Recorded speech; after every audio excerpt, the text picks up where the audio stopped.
Mr. President, ladies and gentlemen, our short coffee break is now over and we are about to start our session. So please come in and take a seat. Welcome to this plenary session, the West Nordic Arctic Cooperation, Parliamentary Democratic Dimensions in Arctic Policy. My name is Unnur Brá Konráðsdóttir, and I am the Vice President of the West Nordic Council and a Member of Parliament of Iceland. I will lead this session this afternoon. Let me, on behalf of the West Nordic Council, first begin by expressing our thanks to the Board of the Arctic Circle, especially to Mr. Ólafur Ragnar Grímsson, the President of Iceland, for giving us the opportunity to participate in this conference. This session will focus on the importance of parliamentary cooperation and democracy in the Arctic. Often, when we talk about Arctic affairs, the focus is on international cooperations and diplomats, largely overlooking the important role of the national parliaments. In a moment, we will hear about the West Nordic Council, a 3-decades-old pan-Arctic interparliamentary cooperation between the Faroe Islands, Greenland, and Iceland. The Council provides an example of how parliamentary cooperation can influence national Arctic agendas through recommendation to governments via parliaments.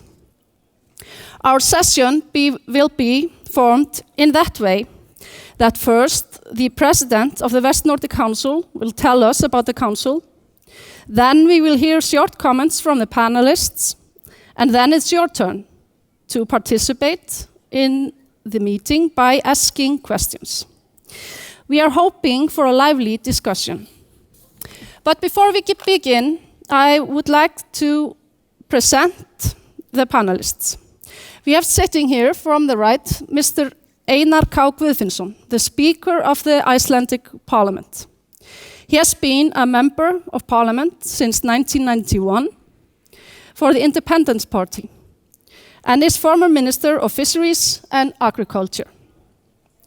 Mr. Páll á Reyna Tungu, Vice Speaker of the Parliament of the Faroe Islands and a member of the party Þjóðveldi, is sitting here. Páll, yeah. Þjóðveldi means republic in English. He is former Minister of Social Affairs and was before that the Mayor of Sandur. Páll was furthermore, and most important, a successful football player.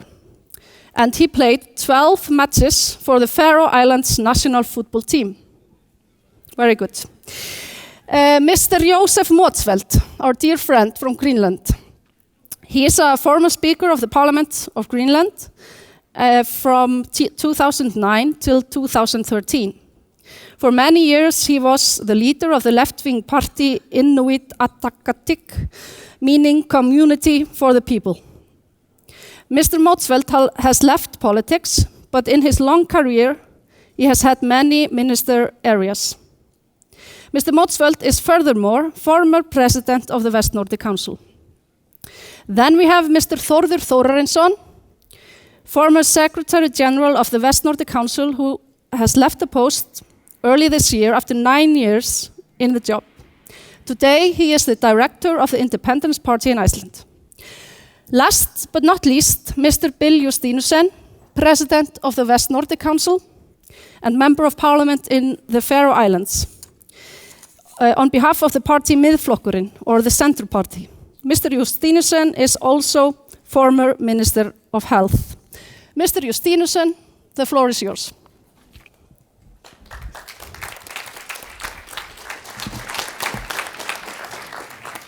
Thank you, Unnur Brá Konráðsdóttir.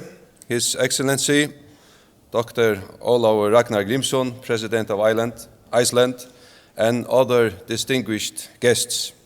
It is an honor to deliver this presentation here, and the fact that this session is taking place at this impressive international venue is a token of the increasing importance of the West Nordic Arctic. Today I want to introduce to you the West Nordic Council, its operation, and how it contributes to the Arctic's democratic parliamentary cooperation through its increasing Arctic engagement, which includes discussions on a joint West Nordic Arctic strategy and an application to become an observer to the Arctic Council.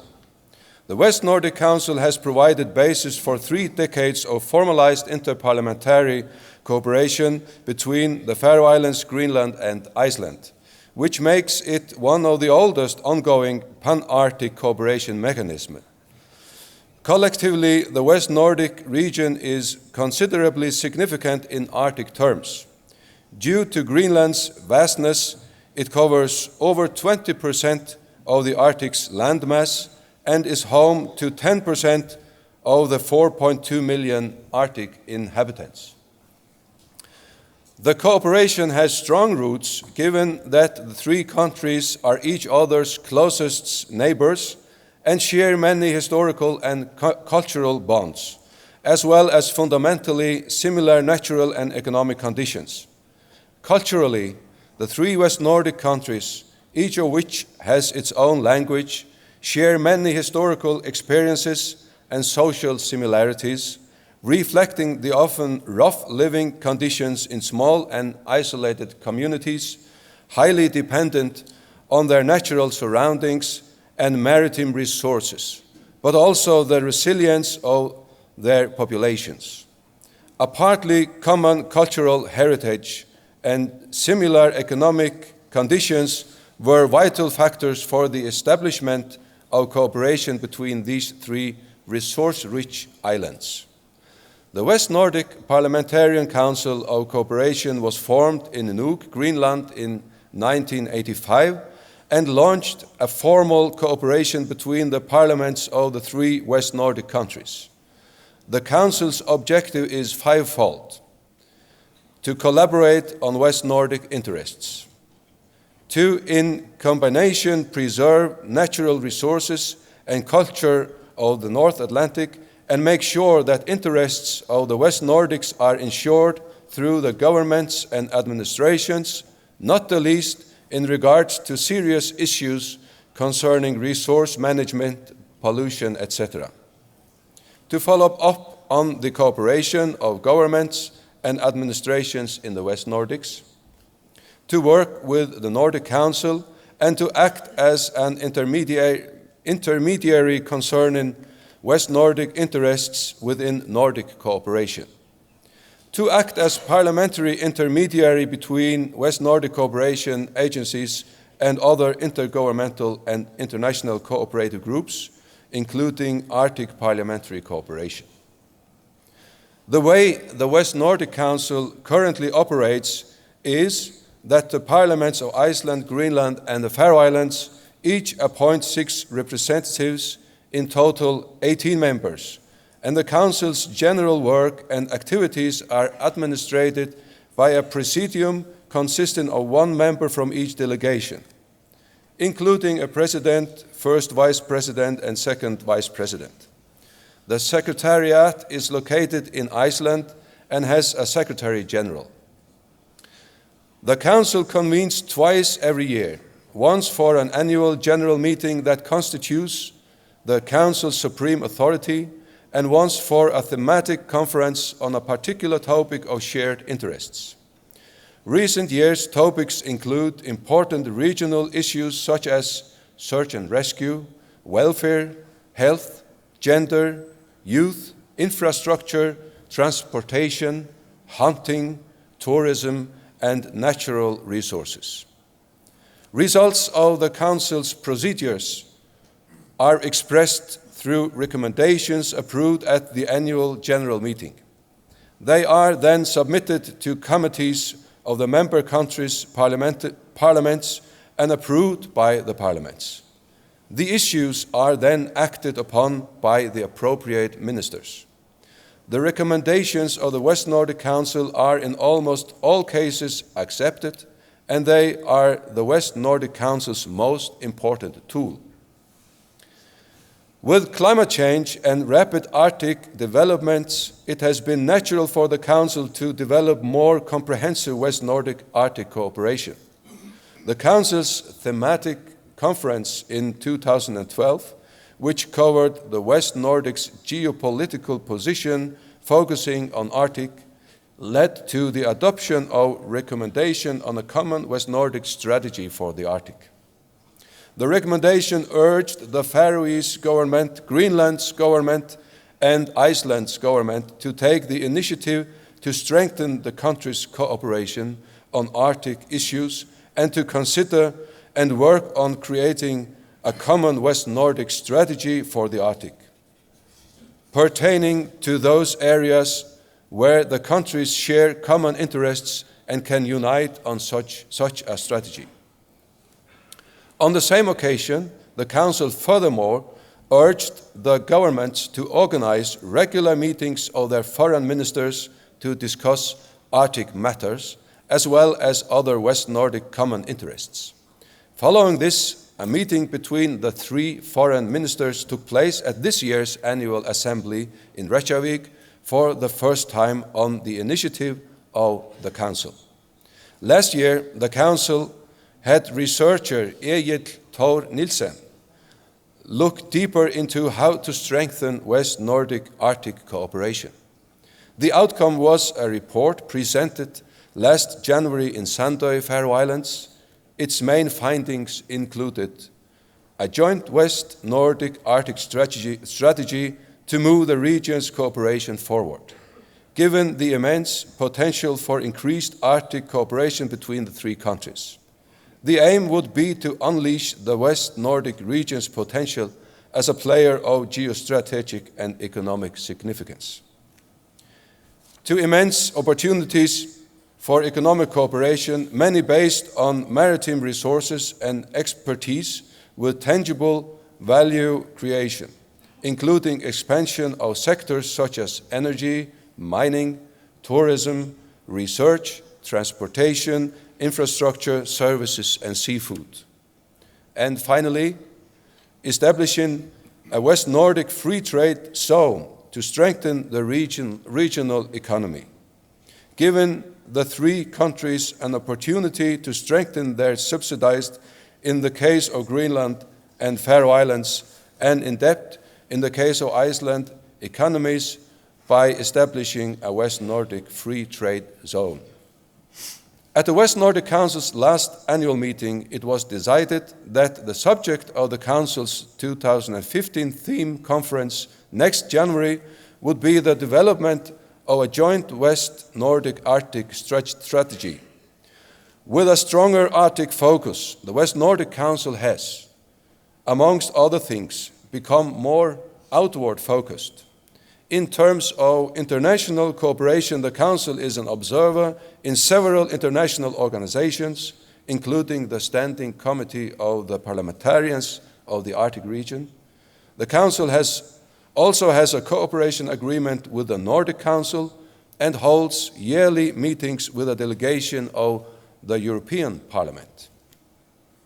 Hopefully, we can add observer status to the Arctic Council next year, as the West Nordic Council submitted its application last August.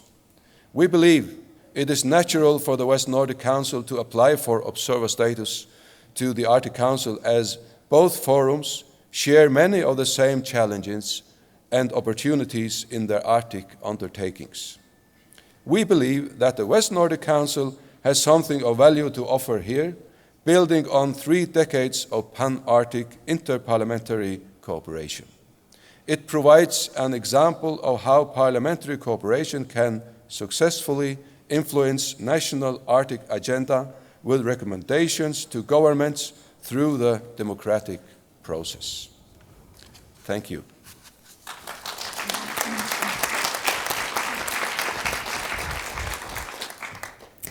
Thank you, Mr. Justinussen, for this presentation. Now, before we open the microphone for questions from the audience, we will hear short opening remarks from our panelists, and I would like to ask you to give warm welcome to our speaker of the Parliament of Iceland, Mr. Einar K. Guðfinnsson.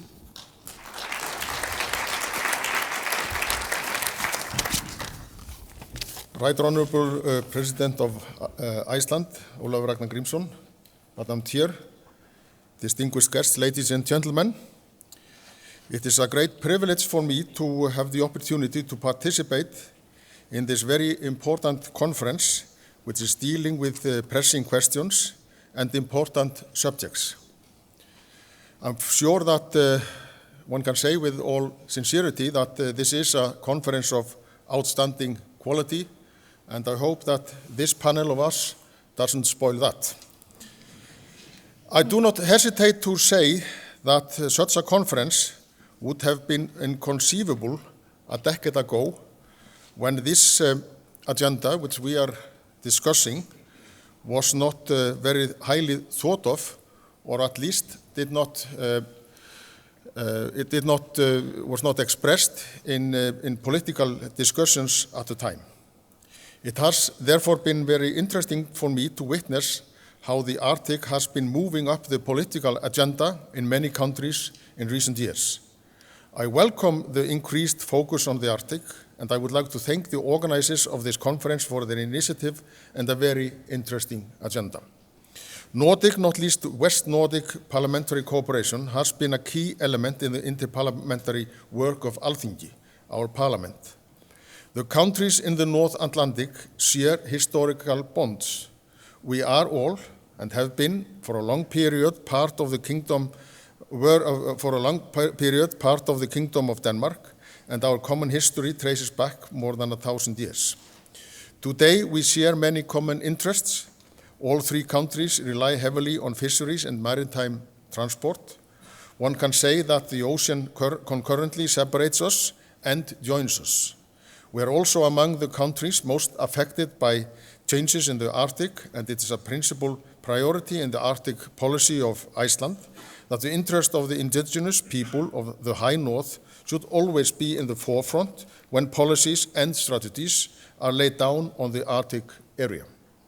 All principal stakeholders should always be invited a seat at the table when decisions on the region are under consideration. The principal common interests of Iceland, Greenland, and the Faroe Islands concern sustainable use of maritime resources, respect for the environment, regulated sea routes, not least with the possible increased maritime traffic via the polar routes, cooperation with other major stakeholders in search and rescue, bearing in mind increased traffic maritime tourism in the North Atlantic, and peaceful development and settlement of disputes based on the UN Convention of the Law of the Sea. The principle of sustainable use of maritime resources is a principle we, the West Nordic countries, all share and value. We reserve the right to hunt and utilize species for which we have a long history and tradition. The position, unfortunately, has however been met with suspicion, direct objection, and even ban on trade, such as the example of whale and seal product proof. This, from my point of view, is a very unfortunate example of hypocrisy. Our policy is, because our policy is that of sustainability, and our utilization is far below the maximum yield determined by marine scientists. This is, however, an example of the effect of pressure groups, misinformation, and misunderstood environmentalism can cause. I will not dwell on that issue, as I expect that some of you may disagree, but these are the plain and simple facts. As I said at the outset, we in Alþingi place high priority on West Nordic cooperation. Alþingi, our parliament, with its 63 members working in a single chamber, is very much a plenary-based parliament. Each bill receives 3 readings, and parliamentary resolutions must receive 2 readings before being passed. The 6-member Icelandic delegation of Alþingi has presented delegation of Alþingi to the West Nordic Parliamentary Cooperation has presented numerous draft resolutions based on the resolutions and recommendations of the West Nordic Council. To give an example, 6 draft resolutions were presented by the delegation in the last session of Alþingi, and 5 of these passed.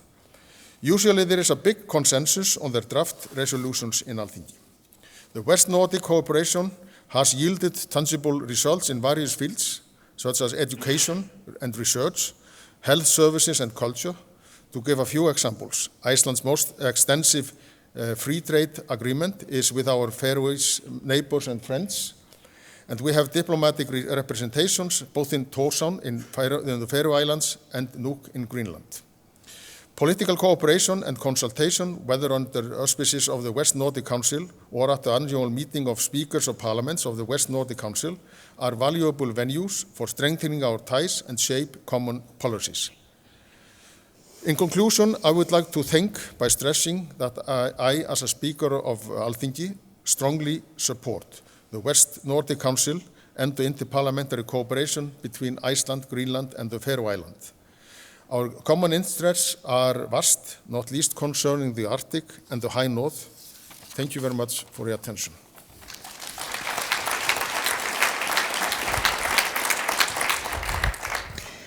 Thank you very much, Mr. Einar Guðfinnsson. Now we will hear from the Speaker of the Faroese Parliament, Mr. Páll á Reynatryggvu. Páll.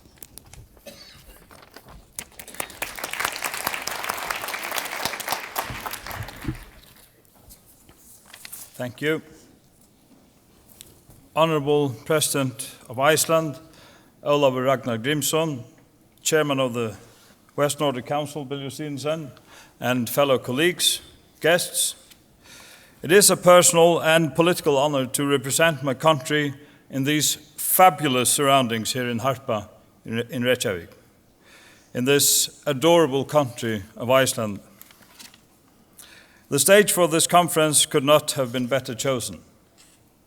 By the way, congratulations to the Icelandic people for making this great venue possible and for beating the Dutch national team in soccer convincingly.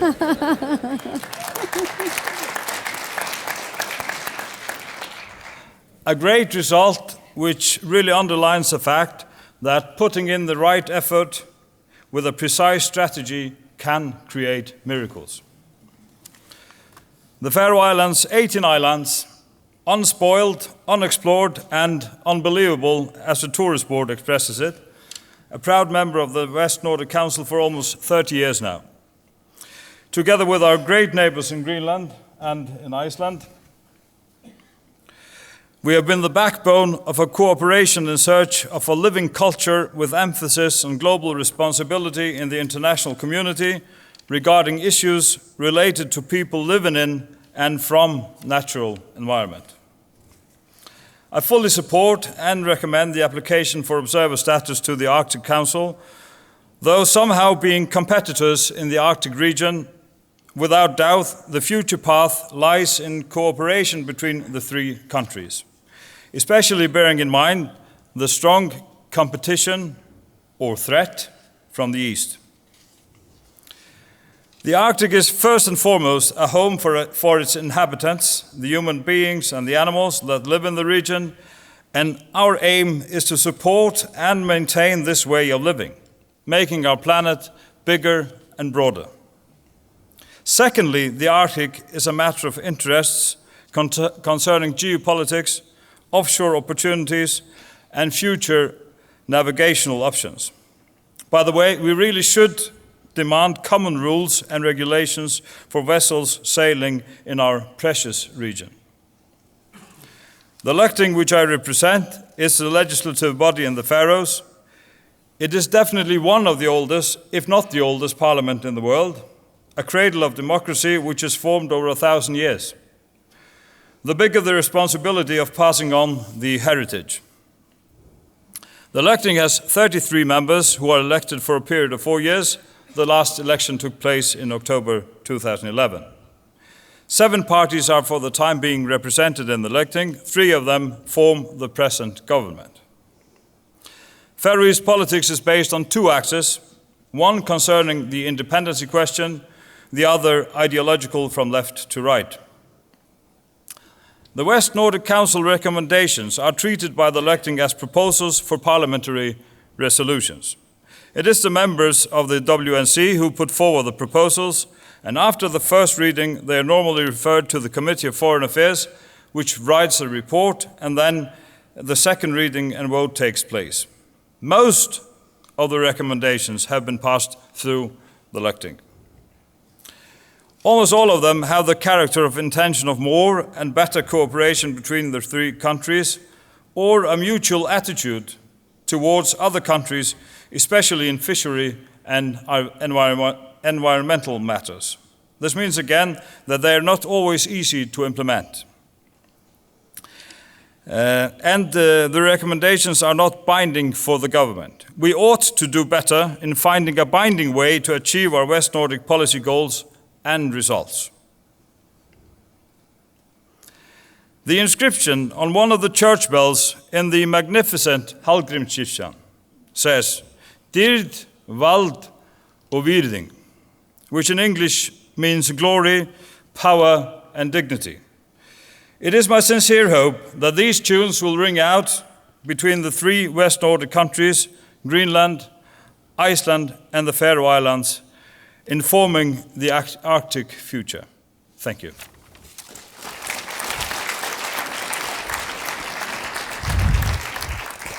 Thank you very much for this, Páll. There are two things that we can always talk about with the Faroese people when we meet them here in Iceland. That is soccer, because they all watch the Icelandic teams. And then we can always take a short debate on which country has the oldest parliament. We always do that. Well, next I would like to please ask the audience to give a warm welcome to our dear friend from Greenland, Mr. Josef Motsfeldt.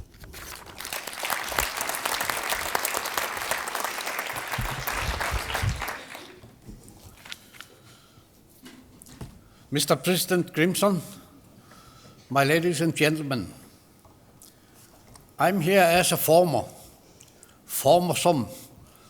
here or former there. So I prefer to be some other thing than former. So I have added a new title to my CV. It says, admirer of beautiful sceneries. It covers many different things. A good example is what I'm looking at right now from this spot.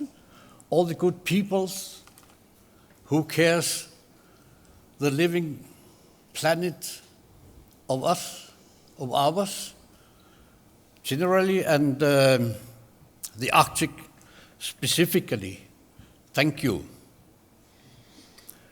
The West Nordic Council was the first step for Greenland into the international cooperation since the establishment of the Home Rule government back in 1979. This step brought Greenland into a cooperation with the Faroes, which is 30 years ahead of us as a Home Rule part of Denmark. And not least, the Republic of Iceland, which is almost 80 years ahead of us. So we all have, as member nations, a common history since the time of Landnam, and as former colonies to the same colonial power. I have participated at the Council from the very beginning and have followed the development of its existence, both as rank and file member of the delegation and as Minister for Trade and Transportation, and later on as Minister for Finance and Foreign Affairs. As I remember the first 10-15 years of the existence of the Council, we spent a lot of time during the annual meetings to exchange our experiences, both as former colony nations and as homelands of the North Atlantic seafarers and explorers, the Vikings, the Norsemen. To the annual meetings, we brought our songs, our food, our stories, our laughter, and our dances with us. These issues we discussed were much about living resources of the seas, how we make use of them, how we manage and regulate and utilize these resources within the respective boundaries. In the beginning of the 90s, we started to find out how to use the West Nordic Council to point out to Nordic Council the importance of developing of the relations between the two councils. And then after the establishment of the Arctic Council in 1996, the Council expanded its relations to include the 8 Arctic countries through participation in the conferences for the Standing Committee of Parliamentarian of the Arctic region, for example. And now, this moment, the Arctic Circle is the new opportunity to reach new areas. Thank you. During the last 15 years, the Council expanded the issues to include more promotion of West Nordic countries' interests, not least in regards to the serious issues of resource management, pollution, health services, education matters, and more focus on further cooperation within trade and transportation.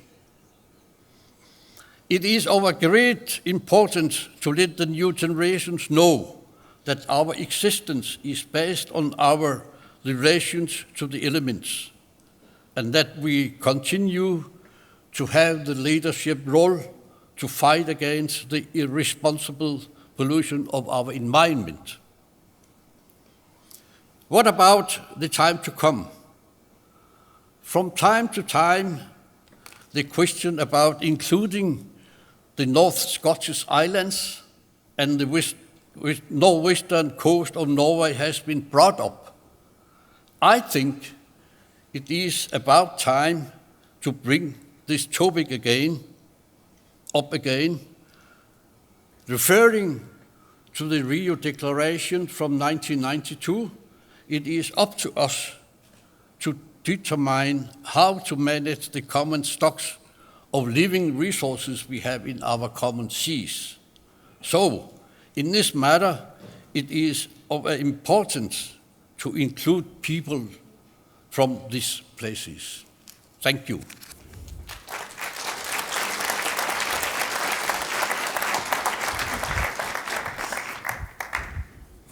Thank you, Mr. Motzfeldt.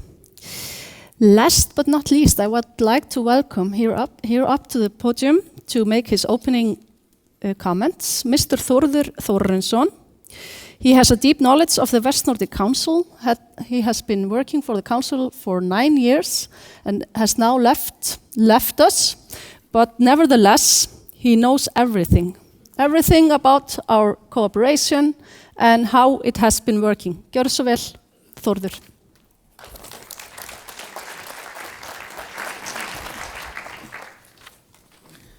Well, thank you very much for that introduction. Right Honourable President of Iceland, Mr. Ólafur Ragnar Grímsson, Madam Chair, ladies and gentlemen. I would like to tell you a little bit about the changes in the political attitude in the West Nordic Council and its member countries as I have observed them. It is important to note that the Council is actually one of only 2 intergovernmental frameworks where the Faroe Islands and Greenland, who are both self-ruling parts of Denmark, participate as full and equal members, fully independent of Denmark. When the Council was founded 30 years ago, the main focus of its work was on enhancing internal cooperation in the region, cooperation between the three member countries. At the time, the external international dimension to the West Nordic Council mainly involved promoting the West Nordic regional interests in the broader Nordic cooperation, where neither the Faroe Islands nor Greenland have direct membership. The focus of the West Nordic cooperation has radically shifted since then, especially in the last or past decade. While still a forum for internal cooperation, the Council is far more engaged internationally. In other words, we don't consider ourselves as remote islands on the Arctic Rim, but rather as active members of the globalized international community. And there are three main reasons for this. Climate change has brought about global challenges calling for common solutions. International interests and focus on the region has greatly increased. Last but not least, Greenland and the Faroe Islands increasing autonomy and growing self-confidence. Greenland's confidence has been rising indeed. Greenland is actually, in my opinion, far more open to international relations and trade now than just a few short years ago. Many countries have direct contact to Nuuk, and Greenland now undertakes direct talks with foreign counterparts. This has naturally influenced the work of the West Nordic Council. Instead of just focusing narrowly on cooperation between the three member countries, the Council has, to a greater extent, been involved in forging a common policy vis-à-vis other actors in the region. The Council thus thinks that the answer to many of the challenges the region faces lies in the three countries taking collective, even united action to safeguard common interests in the international arena. The Council emphasizes that the three countries must ensure a role in the policy-making process on Arctic affairs in order to be better able to safeguard their own interests and indeed have a say in making their own future. Thank you very much.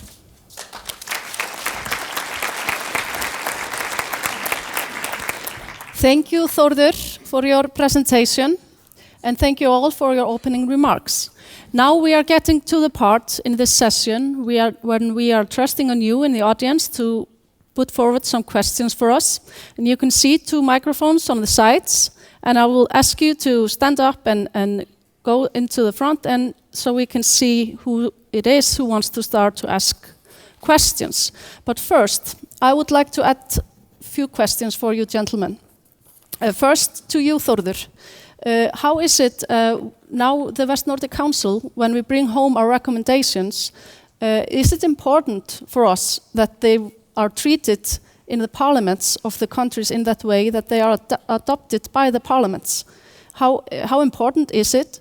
And how do you see the future, now that you have left us, how do you see the future of this cooperation?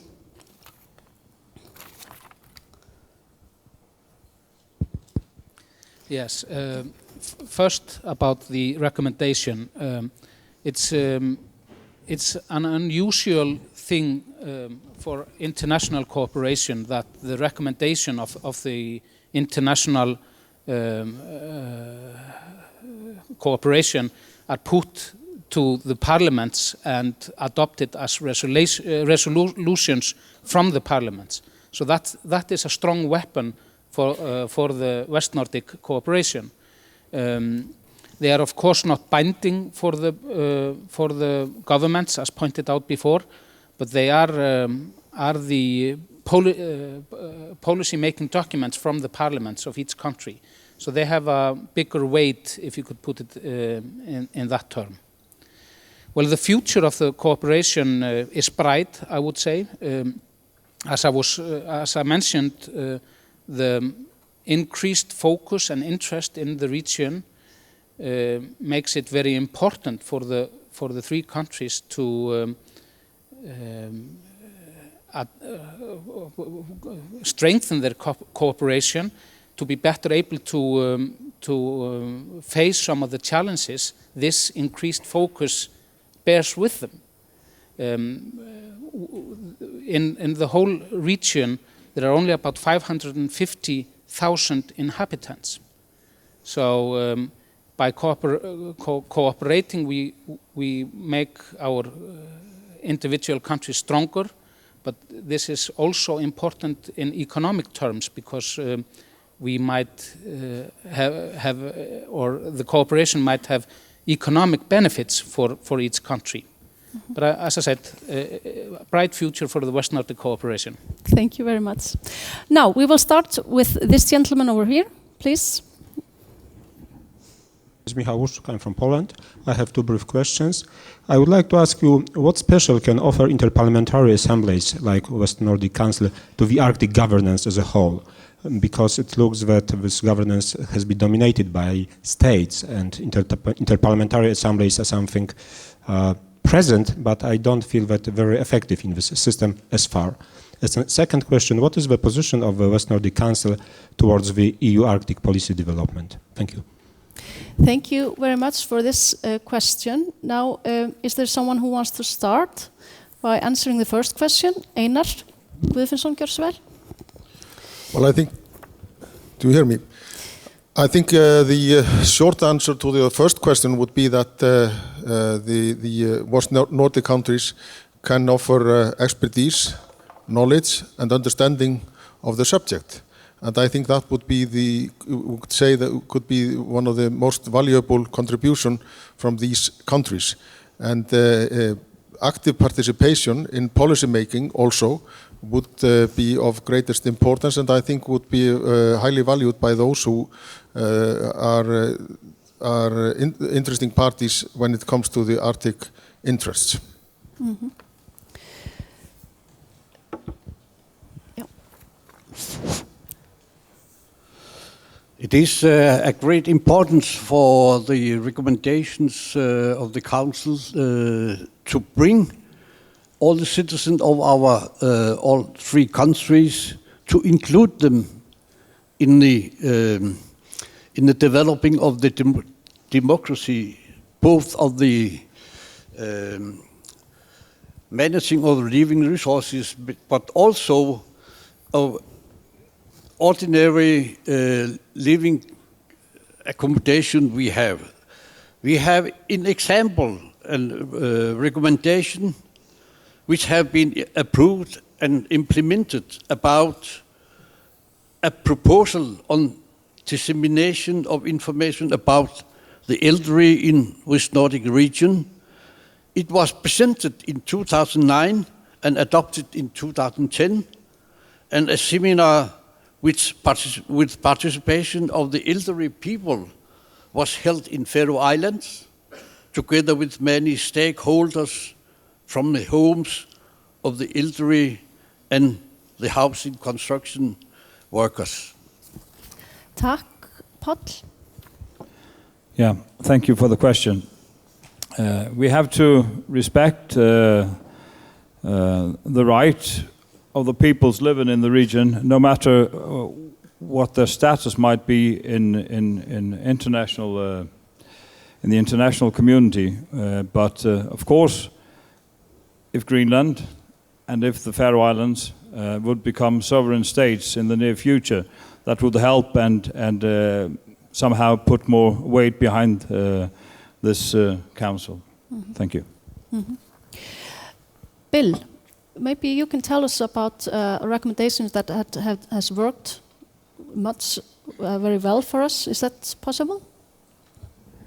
Yes, we have during the years we have had a lot of recommendations that have been approved by the three parliaments, and one of the most successful and maybe well known in this area is the recommendation on search and rescue that was approved in 2008. And today there is a dynamic search and rescue cooperation in the high North Seas between these three countries, and also with great cooperation with the Norwegian search and rescue, maybe Canada also. But as a start, this cooperation started where these three governments could notice that that the safety in the seas in the high north were not good enough, and that's why this initiative was taken. Mm-hmm. Thank you, Bill. Þórður, maybe you can make a short comment about our relationship with the EU, what we say to them, and do you think it matters? And maybe we can take a short example about the seal products. Þórður? Yes, I would rather not comment on the EU Arctic policy, but I can tell you a little bit that about the cooperation we have with the European Union. We meet them annually the West Nordic Council meets a delegation from the European Parliament annually, where the two organizations speak about their interest and one of the things we have taken up with the European Union is the ban that the European had on seal products. The European Union adopted a ban on all seal products with an Inuit exemption. But the problem was that nobody knew anything about the exception. So we took the case up with the European Union or the delegation from the Parliament, which was successful in the manner that it got discussed on a political level in the European Union. Unfortunately, they haven't dropped the ban, but it shows the importance of this council being able to take the matter directly up with the European Union. Thank you very much. Now we have a question from that side. Yeah, thank you very much. I'm also from the Faroe Islands. My name is Sjurur Skåle. About as difficult to pronounce as the name of the honorable gentleman, Páll Arena Tikvo. The Faroes are it's very difficult to access the Faroe Islands, both geographically and linguistically. My question is about the possible obstacles to future trade and future security in the Arctic region. Today, we can't deny that today there is a quite serious crisis between the EU and the US on one side and Russia on the other side. And if you look at the Arctic Council, we have Finland, which is in the European Union but not in NATO. We have Norway, which is Norway is in NATO but not in the European Union. We have the Faroe Islands, Iceland, and Greenland being part of NATO but not forming part of the EU. Obviously, Canada and the US are part of NATO but not of the EU, and Russia outside both organizations. Can't it be a problem, an obstacle to future trade? Isn't it possible that the Ukraine crisis spills over to the Arctic region, and it makes it difficult to cooperate as the loyalty of NATO members lies with NATO, loyalty of EU members lies with the EU, and that comes first, and loyalty to these organizations, these unions comes first, and the Arctic Council comes in second place. Can't that be an obstacle to future security and trade in the Arctic region? Mm-hmm. Thank you very much for this question. Einar? Well, thank you very much. I think it would be simplistic to say that these things do not spill over to the Arctic questions as well. Let's be realistic about this. I mean, this makes things more complex. The situation in Ukraine and in other parts of our hemisphere, where there is a dispute on political and military questions. However, what I think, from my point of view, the interest in the Arctic are overriding. They are in many ways unique, and despite the disputes and the fact that we are not the governments of the Western Europe are of course, and I think that's logical, criticizing the Russians for their participation in the Ukraine. I think, however, the interests of the Arctic are so overriding that I think we cannot make these difficult situation spoil the achievement which we have seen in the recent years and the decades in establishing legal measures and institution for the Arctic region. Short comment from Þórður. Yes, I would like to comment. I think it might spill or have influenced the Arctic cooperation without a doubt, but I can't see it having or influencing the West Nordic cooperation though, and that's the good news. Now we have another question from this side. Theo Kongsbak, a resident of Northern Iceland.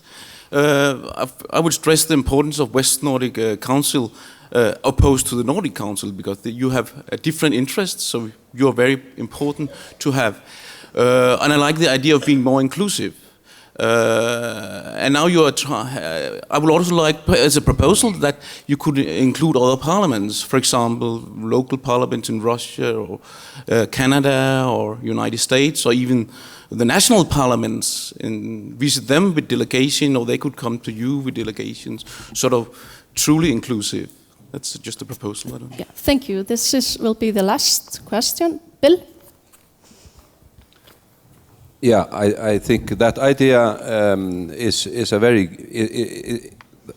good thought, and we have also in West Nordic Council from time to another discussed those matters.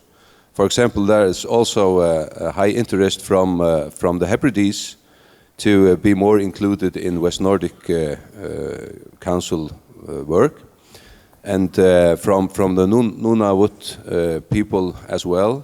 So there are many people here in the High North, and also democratic alliances that have interests in joining our cooperation. But we have not reached that far yet. But I think also referring to what Joseph Mosfeldt was talking about, maybe the time is to discuss that question more seriously in the next future. Thank you for your comment.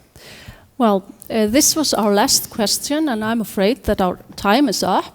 But I would really like to thank the panelists for being here with us today. It's very important for us in the West Nordic Council to have had the opportunity to be with you all here today. And it's very important for us to have those distinguished gentlemen with us from the three parliaments, and of course the President of the West Nordic Council and our former good employee, Mr. Þórður. Thank you very much, and have a nice day here in Iceland.